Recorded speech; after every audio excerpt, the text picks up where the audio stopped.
నోట్ల రద్దు నిర్ణయం వెనుక ఎలాంటి రాజకీయ కోణాలు లేవని పునరుద్ఘాటించిన మోదీ నల్ల కుబేరుల ఆట కట్టించేందుకే ఈ నిర్ణయం తీసుకున్నట్లు స్పష్టం చేశారు.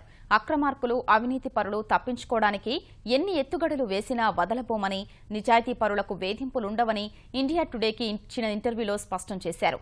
నోట్ల రద్దు తరువాత కాంగ్రెస్ విపక్షాలు నైరాశ్యంలో కూరుకుపోయాయన్న మోదీ నగదు మార్పిడి గడువు నేటితో ముగుస్తున్న నేపథ్యంలో దేశ ప్రజల్ని ఉద్దేశించి ప్రసంగించనున్నారు. శుక్ర, శనివారాల్లో ఏ క్షణమైనా ప్రధాని ప్రసంగించే అవకాశం ఉండగా ఆయన మరిన్ని సంచలన నిర్ణయాలు ప్రకటిస్తారా లేక నగదు విత్డ్రాల్లో పూర్తి వెసులుబాటు కల్పిస్తారా అనే అంశంపై సర్వత్రా ఆసక్తి నెలకొంది.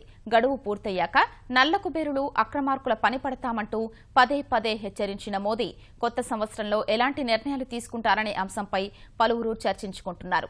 ఈ నేపథ్యంలోనే ఇప్పటి వరకు 60 లక్షల మంది వ్యక్తులు, సంస్థలు పెద్ద మొత్తంలో 7 లక్షల విలువైన 1,500 నోట్లను జమ చేసినట్లు తెలిపిన ఆదాయ పన్ను శాఖ అక్రమాల్ని గుర్తించేందుకు ఆయా ఖాతాల్ని నిశితంగా పరిశీలిస్తోంది.